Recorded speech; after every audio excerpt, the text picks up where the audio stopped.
Welcome to 2GPsInAPod. This is the podcast about stories. Stories of GPs and other clinicians working differently, creatively, and just being proper awesome. London is pretty scorching at the moment, but I've managed to hunt and track down a true legend. Aman Arora, you are a GP educator and med ed tech pioneer. Now, if you've got through GP VTS in the last few years, the chances are you've seen some of Aman's amazing content, which spans many platforms.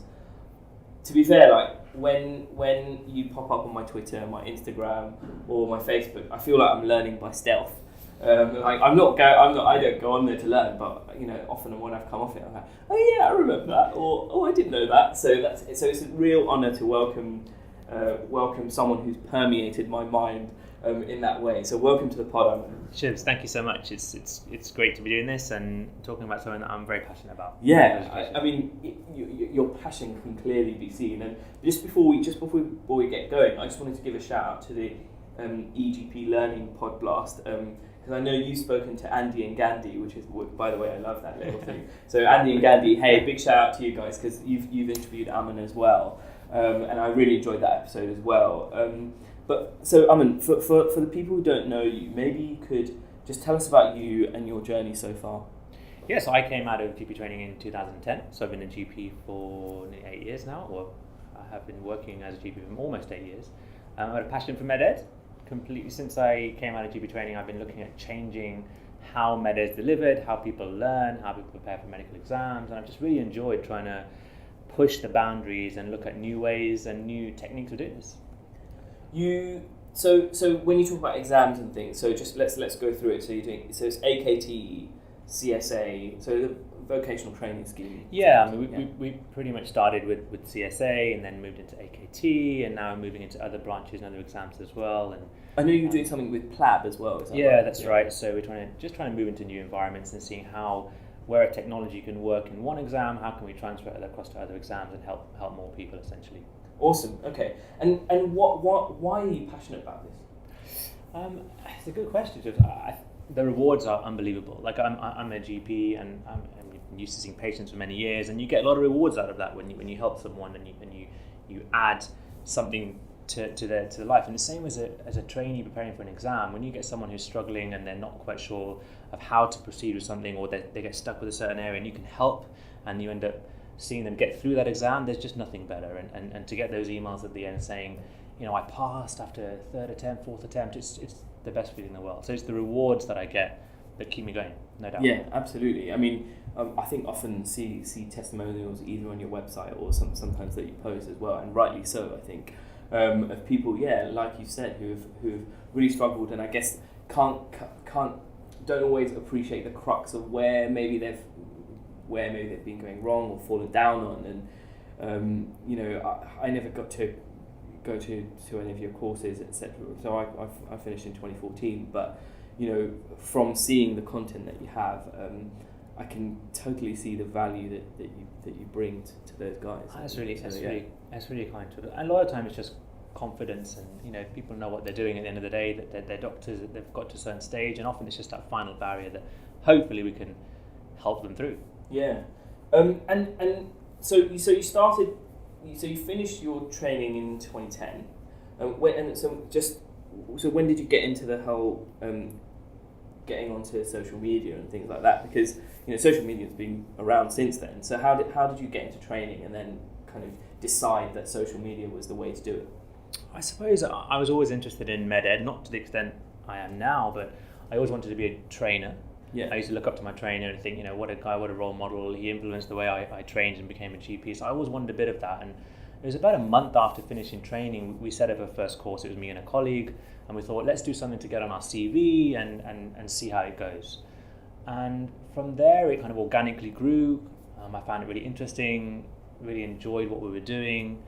And probably for the first 3-4 years, it was an organic growth through word of mouth. Social media wasn't even looked at, to be honest, for the first 3 or 4 years. It's really been the last, I'd say, 3 years where we've used the great tool that is social media to try and help people get through their exams. So it's been a huge part of what we do, and I find it really, really enjoyable. So you've you've been doing this for a while now. What would you say has been your biggest struggle or hurdle so far? I think with anything, Shubs, everything I do, because I'm trying to push boundaries, is a new concept for me. When we started looking at how we can use Facebook, for example, in terms of education, it was a new concept for me. I had to learn how to set things up. When we started to go look into webinars, it was a new concept for me. I had to look it all up, start from scratch. We've just released our first audiobooks. That was a completely new concept for me. Yeah. And that's where the struggle is. But I think luckily I found something that I'm 100% passionate about. So I don't stop at those hurdles. I push through it and hopefully find the reward. So the struggles are always there. I think when you're pushing and trying to do new things, the struggles will always be there. It's just how you approach it, I guess. And you've got a podcast as well. Yeah. How did you feel doing that? Well, it was great. I mean, as you probably love doing this, it's amazing. And I think audio is very underrated as a tool. We got into the audio space because we've been doing videos for a long time, and the way we produce our videos has changed and adapted for what people are looking for. I used to make 15-minute, 20-minute videos, and people used to watch them through, but I noticed that people were having less and less time. They couldn't give me 15 minutes to watch a video. Yeah. So, number one, we started cutting our videos down, which is why we do 60-second videos now, 90-second videos, because people have got that amount of time. And probably attention span sometimes. Exactly. So I had to follow what the attention was. And then I noticed that people started, saying, well, look, videos are great, but I still have to watch a video. I still have to stop and look at this and give you attention. So I thought, well, how can I get around that? So we started looking at audio. So we started a free podcast just to see how you test the water. People loved it, and that led on to the audiobook programs, and they're sort of 5-hour long programs, and people can listen to them in the gym or when they're commuting. So it's just a natural evolution, I think, going into audios and podcasts, and it's a great tool, and why not use it for medical education? I find what you say really interesting. When I talk to people about podcasts, I sometimes feel like maybe Marmite is too strong a word, but you either have people who are evangelists about podcasts and they consume them like there's no tomorrow. They absolutely love them and they do everything. They run with podcasts, like you say. They commute, they cook with the podcast. And some people who say to me, you know what, Shubs, I just can't get into podcasts. I need something to watch. I need a hook. I need something else to keep my attention in. So it's really interesting that what I observe from you is that you've kind of said that, well, there isn't a one-size-fits-all learning model. I'm just going to kind of get stuck into all of them. And some people like consuming education in this way, very visually. Some people just want audio and they can fit it into their very busy schedules and they can do it that way. Some people just kind of want to kind of learn but not really know what they're learning, and just kind of scroll on their screen and see the picture of your lion there and kind of ready to inspire them. So I think that's exactly it, Shubs. I mean, who am I to say how someone should learn? Yeah. So my aim is to put learning across as many different platforms in as many different formats as possible. And people are going to find the one that resonates with them, whether it's video, whether it's audio, whether it's image, whether it's text. I'm going to do something that caters for all. Yeah. And if there's someone who doesn't like any of it, that's great. But if there's someone that likes one of it, fantastic. What are your challenges going forward? Apart from crossing the boundaries into, I guess, maybe it's kind of saying, okay, well, there's a new thing coming in social media, or there's a new medium that people are exploring, etc. What other challenges do you see going forward? I think when you're in, I'm increasingly lucky enough to be in the public space. We create a video every single day. It goes across to 20, 30,000 followers across all the channels. That's a lot of responsibility. When I'm doing a 60-second clip on an update in guidelines of something, I need to make sure that I am getting it right. Yeah. Because people are going to learn from this, and perhaps one day even think about using it not just for passing exams, but in real life as well. That's a huge responsibility, and things have to be double checked, triple checked, and I think that's going to be a constant challenge. By the way, how do you do that? Well, some stuff it needs to be just less than others. Some stuff, you can look it up, and it's going to be right. It's just an update. It's just a revision. Mm-hmm. But if there's a change in a guideline, I have to read it every single line, read all the references, double check it, because it's important. It's not an opinion on something. it's medicine and guidelines, and you've got to get it right. And whilst we've ambled into this space, you've got a partnership with NB Medical as well. So do you sometimes phone them up and say, hey, what about these guidelines? I probably should, to be Yeah. honest. I think NB teach whole day courses. I teach for 60 seconds. So what I take is a very small snapshot or something, and therefore I haven't, but I probably should, to be honest. They're amazing at what they do. I'm so glad I can put people together, especially people together who have already got together. Yeah, that's a good skill to have. So okay, let's go a bit deeper into kind of this type of consuming of education. I guess it's the millennial generation who are using this, and you very brightly identified that people are consuming information, including their education, through this. Why do they do it this way? That's my first question. Then I've got another question. But why do you think they do it like that? A lot of time, as you mentioned earlier, people these days don't want to go and spend an hour learning something. So it takes a lot of effort to choose a time, go and sit down, open up a website, read some content. Yeah. What I try and do is kind of seep things in without them even realizing it. So they're looking at their feed, their Twitter feed, their Facebook, whatever, and this Instagram, and they're just learning through osmosis. We try and keep our things as short and sharp as possible, so it doesn't feel like you're learning something. And that way we can keep people up to date without even knowing about it. And I think people's time is less and less, but people's attention is spread over many more channels. And so the more channels I can permeate and help them learn without even realizing, I think the better it helps them. Out of interest, do you go on each one? So do you go on Instagram and then go on Twitter and then go on Facebook and then go on LinkedIn? How do you or do you have like something that kind of you put it in one and it kind of spreads it to all of them? So we have some automated stuff. So if I have a piece of learning that I think will work on all mediums, I can do that electronically. It'll go across all my mediums. Yeah. But what we try and do is not just put the same thing across everywhere. We try and tailor it. So with Instagram, we put a lot more image revision. Yeah. And I put less of that on Twitter, for example, because in Twitter you don't get a full box that you get on Instagram. So there's a bit of tailoring going on. There's a bit of mass spread going on, but every channel is different. So I would probably spend an hour a day setting up posts across all of our social media channels, because they're channels at the end of the day, Shubs, and some people like watching one channel more than the other. Yeah.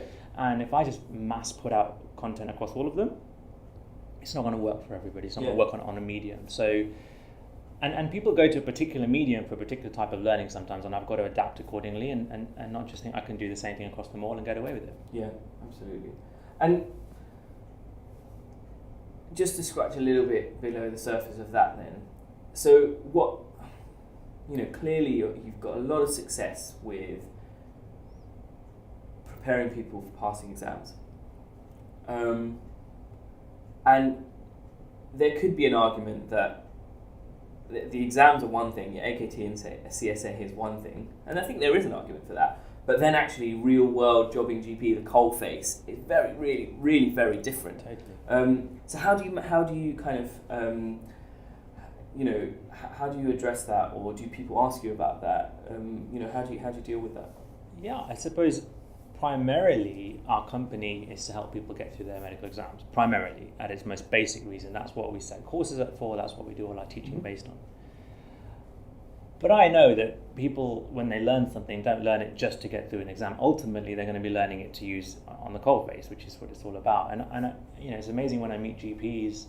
A lot of them say, look, even though we used your material for our exams, we're still in your groups, we're still on your feeds, because we like the stuff that you do, and it helps us as jobbing GPs. So to me, that feels great that yes, I'm helping people get through their exams, because at that time, you remember doing your exams, Shubs, that seems the one thing in the way, and you just need to clear that barrier. So I can't forget that there's stress there, and all they want to do at that stage is get through. But then if I'm helping them beyond that, and I'm helping GPs to, little nuggets of information. I saw your Scarlet Fever video the other day. It was really great just to refresh. That's brilliant for me because my aim is to help educate anyone that wants it. It's not for me to say, I'm just going to target X, Y, and Z. And hence the multiple platforms, because not all trainees use one platform, not all GPs use another. It's going to be a mix. Yeah, absolutely. So, and I think I think I'd agree with what you say, because I'm going through your content, I'm reading it, your content's coming up onto my feed, and that's definitely permeating and keeping me sharp as well. So that can resonate with me, and I'm not part of your groups because I want to pass an exam, and it just helps me keep updated as well. And while we're on this topic of keeping updated, what do you think? Hopefully there'll be lots of GP trainers listening to this, maybe appraisers, trainers, and things like that. What nuggets would you have, given your experience training people for all of this? What nuggets do you have for people to stay clinically sharp and engaged, not just for their exams, but kind of forward in their careers as well? Well, ultimately, we're in a profession where you have to stay up to date. That's part of our role. That's why we have appraisals and all that sort of stuff. So, And I think there's two ways of people trying to stay up to date. There's the way where you will book on a course and go for an update course, like a couple of the big ones that are there. That's where you choose to stay up to date, which is great. But then what we're trying to tap into is, like we talked about before, the passive stuff where you're not trying to stay up to date, but you see something that catches your eye. You take it and you can maybe use it as part of your own staying up to date package, because what one video may not help someone, it may help the other person. It depends on what you're comfortable with doing and what you've seen in the last couple of years, for example. So I think there's two ways to stay up to date. One is looking for the things that work for you and proactively going to learn about those things, and then there's being open to passive learning. And I think passive learning is such a powerful tool, and people don't often take advantage of it. If there's something is there that resonates with them, take a second to think about it, internalize it, and then maybe use it one day, rather than flick through it as if it's not important and think, well, I'll do my learning when I choose to do it. And I think you learn so much more just by being open and passive, rather than just thinking, well, I'm going to dictate my learning time is at 7 o'clock, after dinner. Absolutely. And that's the concept that I'm trying to change. Every day. That's what we're trying to do every day. How do you think the role of a GP is going to evolve over the next 10 years? That's question A. Massively, firstly. Yeah. I mean, the role of a GP has evolved in the last 10 years. It will change in the next 10 years and the 10 years after that. It is never going to be a standard job that you learn how to do once, you pass a few exams, and you're ready for life. So I think adaptation is the key to everything. I think being flexible, changing the way that you do things to become more efficient, to do your job in a better way, whatever the field it is, general practice or whatever it is, I think is really key. And I don't know how it's going to change in 10 years, but I know it's going to be more technologically advanced.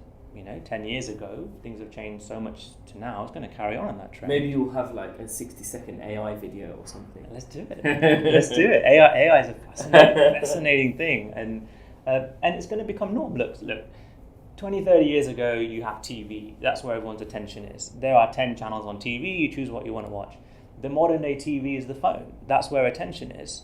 And therefore, these different streams, Twitter, Facebook, SoundCloud, they're all channels. And it's adapted so much in the last 10 years. Who knows where it's going to go in 10 years from now? Who knows if social media is going to be around 10 years from now? I think if Keith Grimes has anything to do with it, there'll probably be a virtual version of you somewhere. Hologram. Hello, Aurora.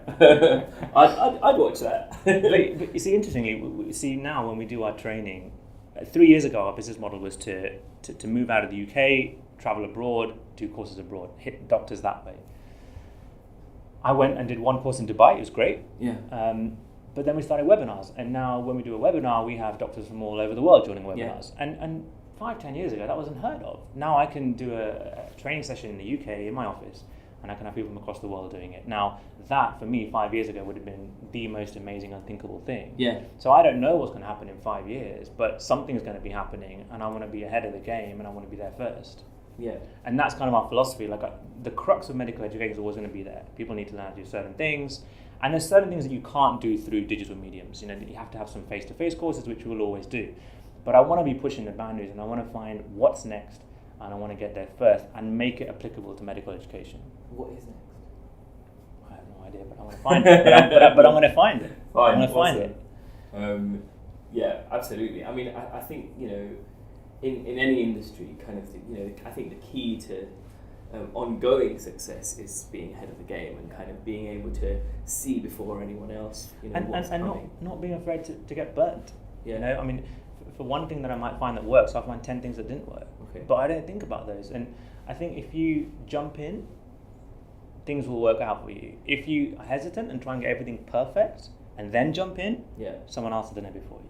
Have you had a point? So you mentioned getting burnt. Have you got something you regret, or something that didn't go right, or something like that that you've kind of tried or done? Nothing that I would regret, because if I didn't make the mistakes and get things wrong, then I wouldn't be doing what I'm doing today. So I've looked into things and tried other social media streams that didn't really work, and that's fine. I mean, I've not lost anything on it, and so I'd never regret anything. For sure. I mean, I'm passionate about what I do, and if I want to keep pushing, I've got to make mistakes. I'd say, so if you get further faster, the more mistakes you make. Yeah. The more failures you have. So I want to have more failures. I think what you say is really important. It's well documented, within the NHS as well, about how society as well, our attitudes to mistakes and getting things wrong needs to change. Needs to be different. The book Black Box Thinking, I think, by Matthew Syed is a real an eye-opener for anyone who hasn't read that, for all parts of your life, not just within working in healthcare.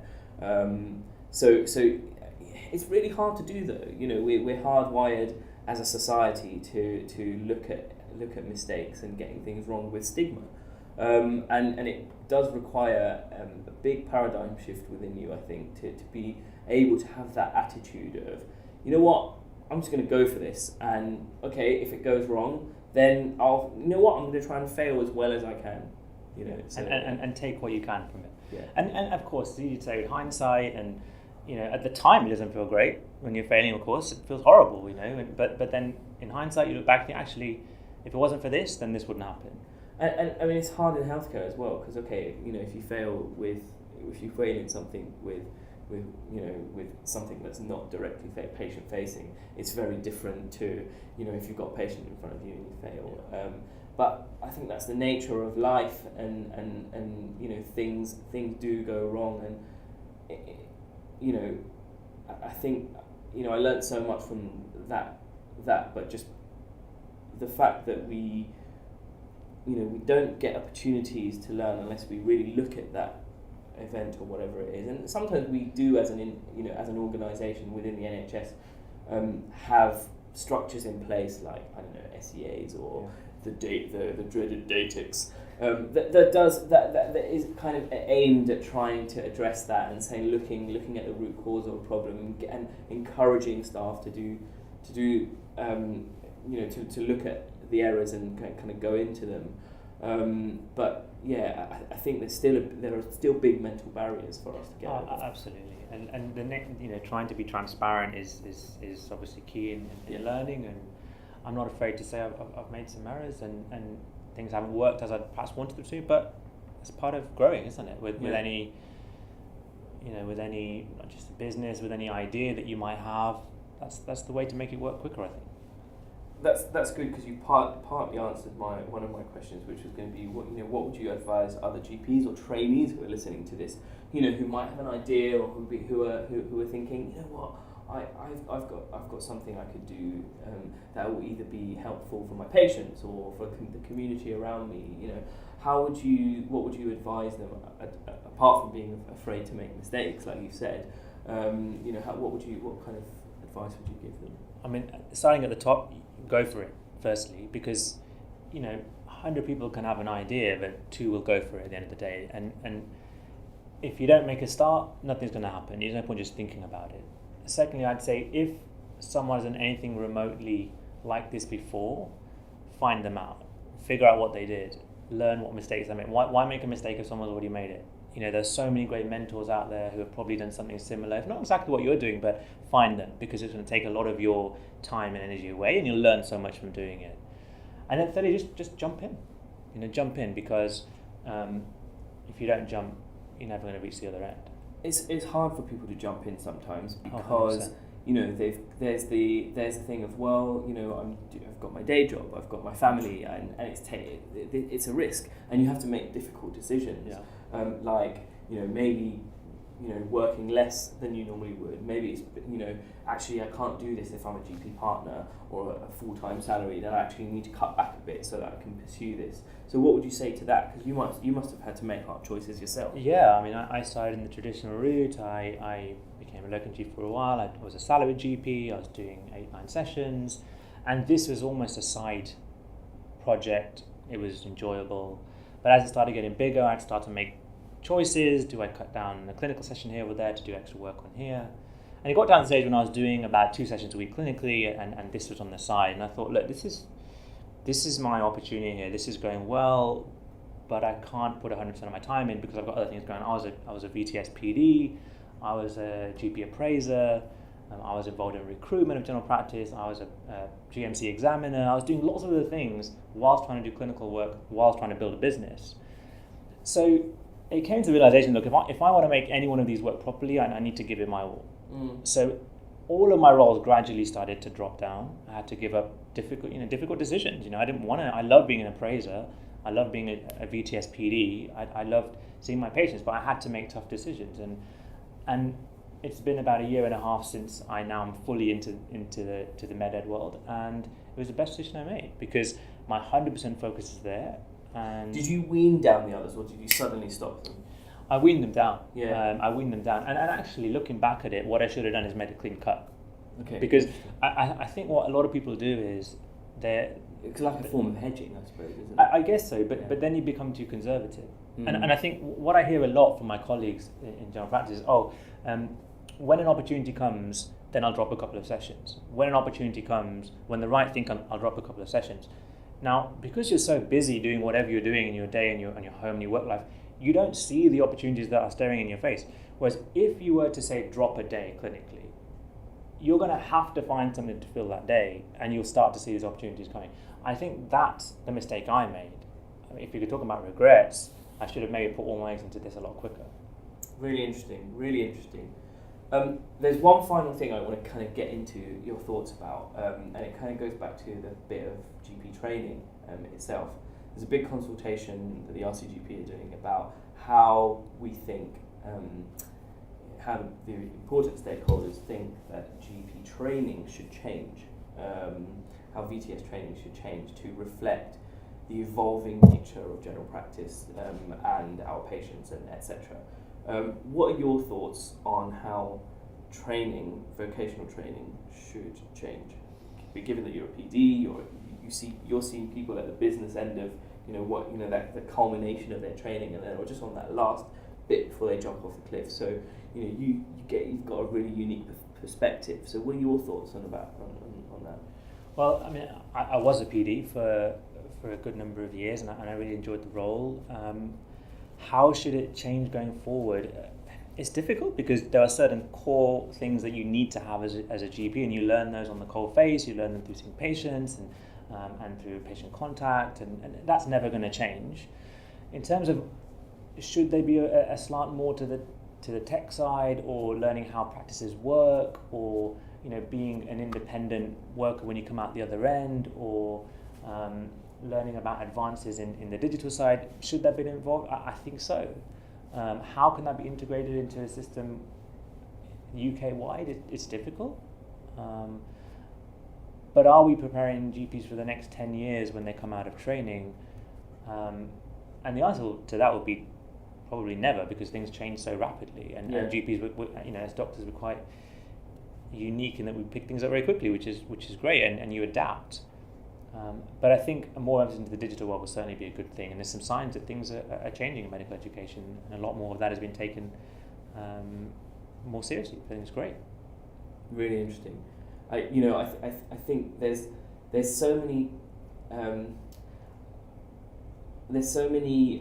opportunities of things that could be improved within VTS for when you come out to feel, okay, I'm ready now. One argument is, could it be 4 years, or could it be longer?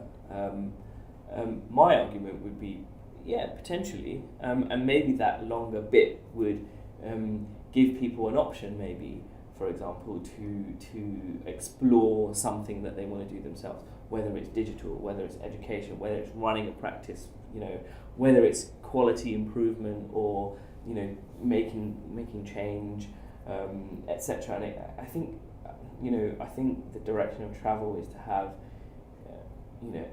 expert generalists, not just generalists within medicine, but generalists in a whole range of things that GPs can do. And I hope that this podcast is a good reflection of the absolute range of things that people can do when they become a GP. It's phenomenal the type of GP you can be these days. I mean, the amount of opportunities are there, and like I say, it just takes a bit of kind of looking and seeing what can be made into an opportunity when it comes your way. You remember as a trainee, a lot of things come your way, and you don't think twice about them, because you're either busy with exams, trying to get through exams, or you're thinking, well, one day when I become a GP, I'll look at this stuff. And it's about just having a nous to think, well, that's an opportunity, and maybe there's not many people doing this, and if I get in now, it's going, I'm going to be ahead of the game later on, whatever it might be. But it's got to be something that you're passionate about. For example, with medical education, it's a 24/7 job for me. Like, I'm creating stuff at 5 a.m. I'm not sleeping until 2. But I love it, and that's the first thing. I mean, you could be a GP and want to do lots of other things and be what's perceived as a cool portfolio GP, but the thing that you're doing, the thing that you love most may be clinical stuff. So therefore, don't try and become a portfolio GP just because everyone's trying to do it. If you have something that you're 100% passionate about, that you can get up every single day and think about and do, then go and do it, because the best time is now.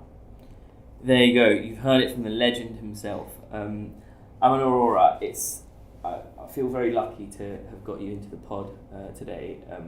The sun is shining, so I think it's time to go outside, and it's time for you guys to go back to whatever it was that you were doing.